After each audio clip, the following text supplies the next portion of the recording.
Hey guys, it's Bree. I'm back with another video, and I got some comments that I wanted to just kind of discuss in this video. It'll also be kind of sort of like a vlog of my 3 days on shift. I've actually already have one shift this week, so this will be my second of 4. And I'm about to head in right now, but I wanted to start with telling you guys some of my favorite and least favorite things, pros and cons, if you will, about night shift. So I had a question about would I recommend night shift and like what are some of the pros and cons. So definitely a pro, and one of my favorite things is the night shift diff. If you don't know about this, basically night shift gets a little increase in pay, a little, you know, extra dough on the top of your paycheck. So at my hospital, we get $3.50 extra from 7 p.m. to 11 p.m. and we get $4.50 extra an hour from midnight to 7 a.m. So let's say your base rate is $25. That would make your night shift pay $28.50 and then $29.50 from midnight to 7 a.m. So it almost increases your pay by $5. So I really appreciate that little extra amount. It's about a $200-$300 difference from day shift to night shift. So it's pretty substantial. And secondly, my least favorite thing is just the way that you have to like constantly flip on night shift. So say if you didn't have your 3 shifts in a row and you had like 1 shift on, 1 shift off, chances are you would probably want a regular life in between those working days. So you would have to work one night, then possibly either stay up that day, or you could go ahead and sleep that next day and then wake up, you know, and be up for that night, or you could sleep all day and all night. Like, you have options, but none of them are particularly good options. I know for me, I try and do my shifts 3 days back to back, but when I can't, it really does suck. So say you work Monday, Wednesday, and Friday of a week. There's nothing you can do on Tuesday and Thursday because basically all you're doing is catching up on sleep and preparing for your next night shift. So it's really hard. I will try and give you guys some more pros and cons and like favorites and not favorites throughout the shifts this week. And I will also just give you a brief like rundown of how I usually work out my schedule. So before I came to work tonight, I worked out at I woke up around midday, probably around noon. And then I kind of, you know, got some things ready around the house, cleaned up a little bit, washed some dishes. And then I went to go work out around 2 or 3, it was like 2:30 when I went to go work out. Came back, showered, made dinner. Me and my husband had tacos tonight. And then watched a show before I came to work. I watched Grey's Anatomy. And I'm not sure how I feel about like them starting all over with like a new intern class. I just don't know. I need to like connect a little bit more before I have an opinion. What do y'all think? Leave it down in the comments. Also, if you have any more questions about like how I do my routine or anything that it ends up not being covered in this video, please leave it down in the comments below. I will respond to everybody's comments down below. So we're gonna go in for our first night shift to see where we're at tonight, and I will keep you guys updated in the vlog. Okay guys, so it is 8:30, day in the life. I am literally just getting off. I had to finish charting, and actually for me it wasn't that bad of a night. It just got really busy towards the end, so that's why I had to stay a long time. As you can see, I have my scrub hat on, so I was in the OR last night. But I'll tell you all about my patients when I get inside my car.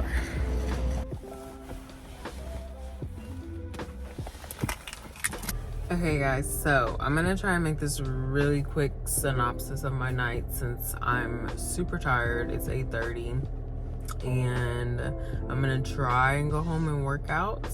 I'm also like just super tired, like I said, and I have to go to the bathroom. So, quick synopsis. I came into shift and I had 2 patients. One was a postpartum mom to move upstairs to postpartum, and the second was a labor that was 6 centimeters on Pitocin. If you guys don't know what Pitocin is basically like medicine that simulates contractions, helps to dilate your cervix, get your contractions in a more regular pattern, a little bit stronger.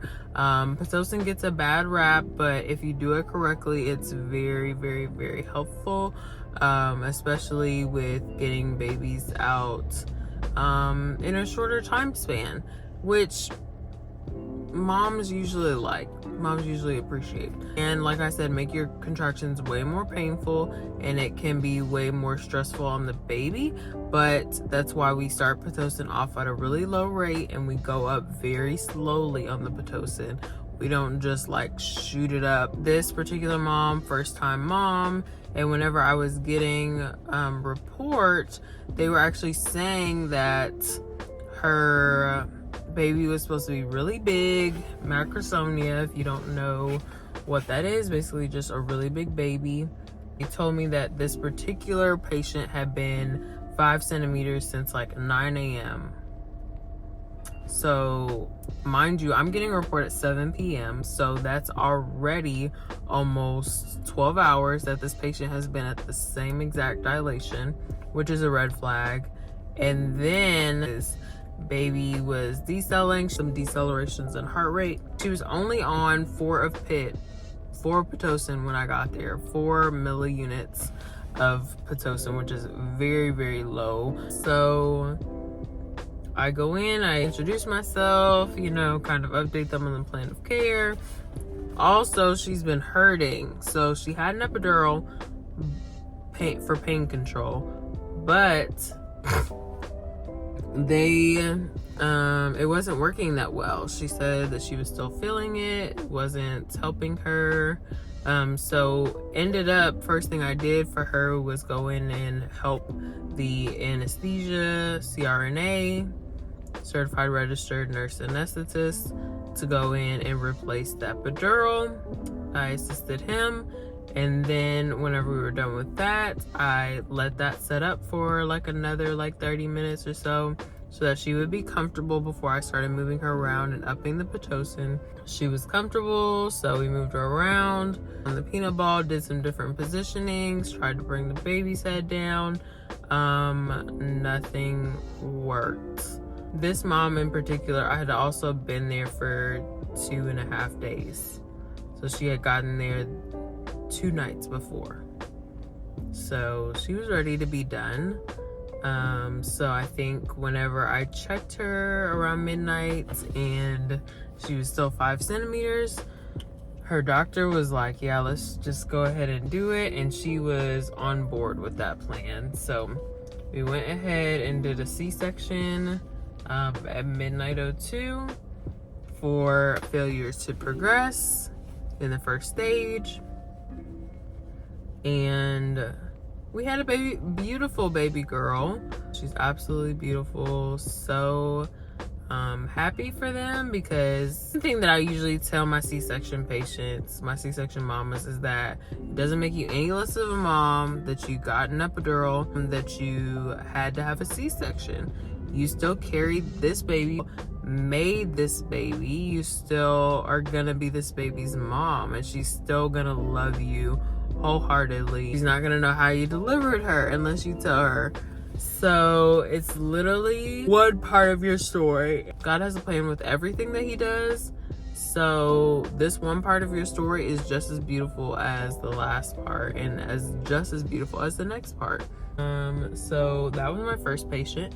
And then I had a patient come in labor that was 5 centimeters dilated when she first got there. Got a IV, got consent signed, admission, the assessment, all of that done. And then she decided that she wanted an epidural. So we went ahead and got started with that. And she got an epidural right when I left just now. And then my other patient that I just had, she was an induction actually that was supposed to come in last night, but since we were so busy, she did not get to come in until about 4 o'clock this morning. I placed Cytotec literally within the hour and of her getting there, so I was trying to be very efficient. What we usually do for elective inductions is we place Cytotec, which is a little pill that goes behind your cervix, and it has prostaglandins that help to thin out your cervix, make it a little bit softer, makes it favorable for like the labor process. That's what we were doing on her. We got 1 dose in, and that is pretty much it, I guess. That was my night.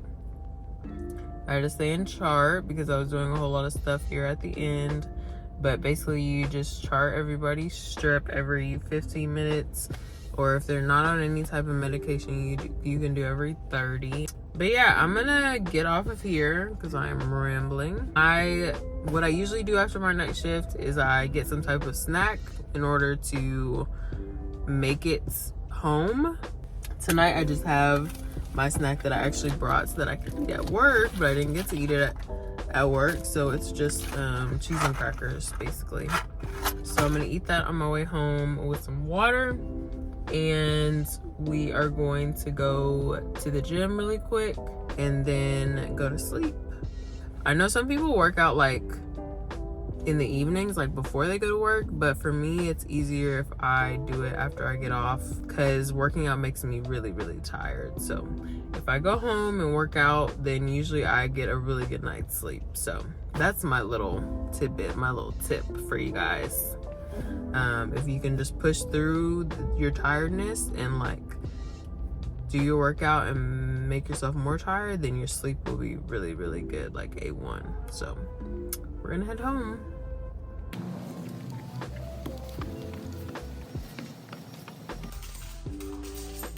Come here so we can go outside. Drop. Drop. Sit. Sit. Good boy. Let's go outside. Oh, crap.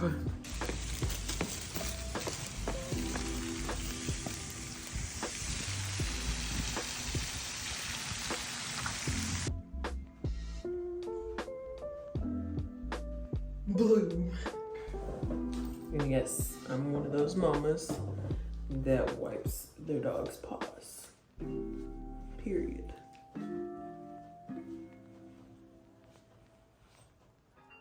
Say hi. Hi.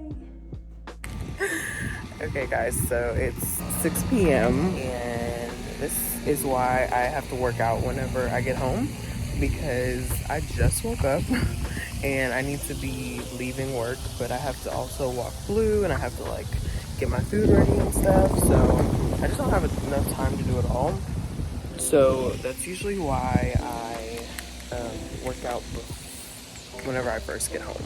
So we are gonna take Blue back upstairs and going to head to work. Happy day 2.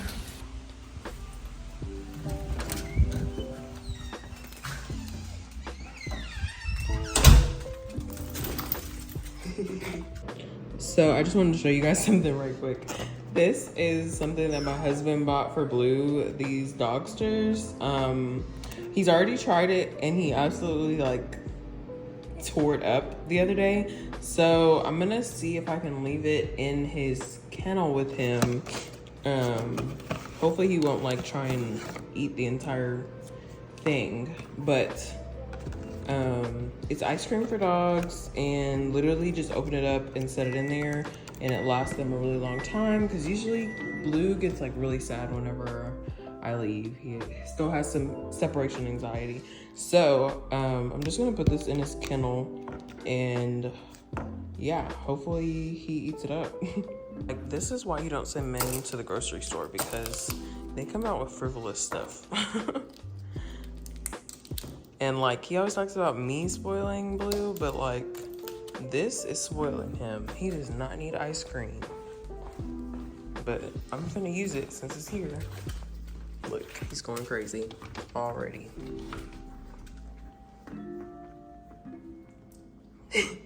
You like that, man? You gonna follow it all the way up.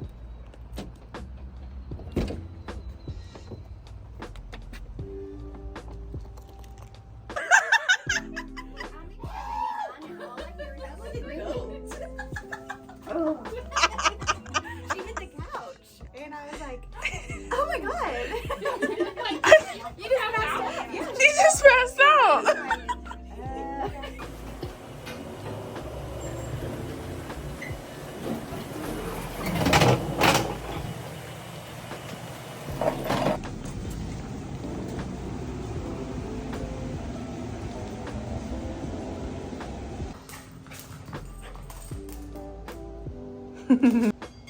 Unsponsored, but this unkibble by Spot and Tango, Blue absolutely loves.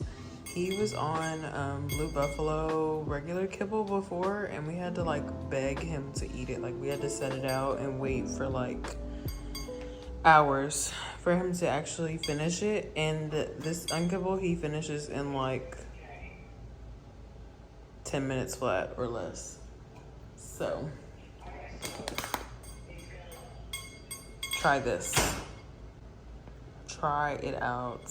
I 10 out of 10 recommend, and I think Blue does too.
Hey guys, it is Friday, I think it's Friday. It's Friday or Saturday? Yeah, it's Friday. Shift 4-4, 3 of 3 that you guys have seen. And we are on our way. Oh my gosh. I look super sweaty, but I'm not. I just am like really moisturized, so. So once again, I worked out. You guys saw me do some Pilates, or you saw me stretching before I did my Pilates. I typically will do my Pilates outside. It's just a good way to like, you know, get some cool air, pray while I'm doing it, you know, just be outdoors for a little bit. So that's a big tip on night shift, is you have to get some time like outside during the daylight, because you're usually sleeping during the day.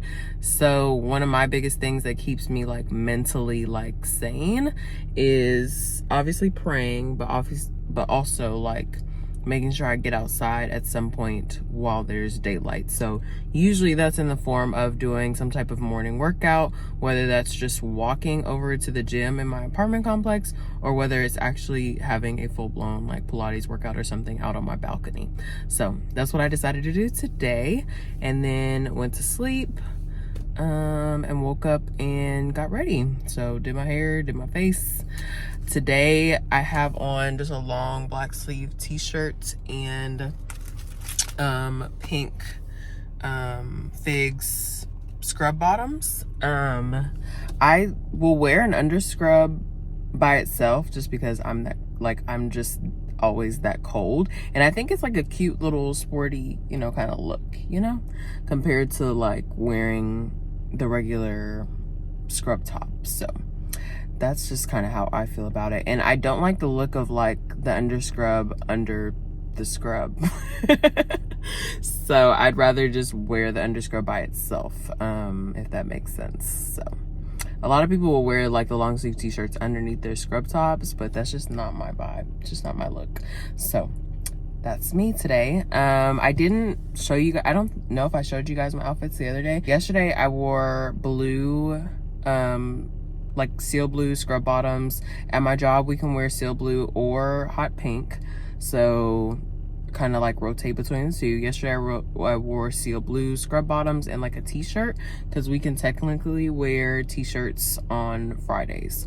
So for me, Thursday night counts as Friday. Friday night also counts as Friday. So I wear t-shirts on Thursday night and Friday night usually if I'm working. So that's why I have on my underscrub today. And then yesterday I had on a t-shirt that said labor and delivery nurse. And then it was like a tan kind of shirt. I think you guys saw it because I took videos. And then the day before I just wore a complete like hot pink figs scrub set. So I had on bottoms and a top. I think it's the Catalina top, and I can't remember the bottom, but they're like the jogger bottoms. So yeah. I will link like the scrubs that I got in the description down below, and if you have questions about anything else that you see in the video, I will have it linked down below.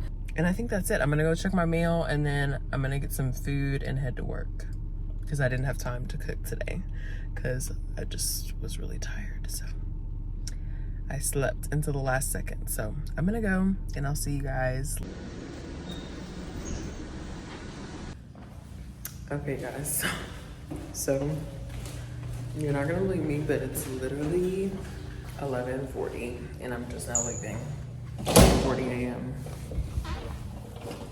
Literally, whenever we were about to leave, well, halfway through the night, we realized that day shift only had 6 nurses. Our normal staffing is like 9. And then we also had an emergency C-section that came in like right at shift change. We rushed her back for a C-section, and they didn't have a nurse to take that patient. There was literally a nurse that was like delivering like at that moment, and then there was another delivery happening, and that nurse also had triage that she was doing. And then there was the C-section that came in. So our charge nurse went back into the C-section, and then I helped them recover and do the baby. And it was just a lot. This whole morning was a lot. Y'all, I hope you enjoyed this video. If you did, please leave a like. If you have any questions, comments, anything you would like to see more of, or anything like that, then leave it down in the comment section below. And I'll try and do more videos like this. That way you guys kind of get a feel of like how labor and delivery is, because like it's literally constant non-stop madness. So that's how I would describe it. Constant non-stop madness. And I hope that I'll see you back in another one. God bless, and remember that you are free to be who you are right now in this moment, while also working towards exactly who God wants you to become.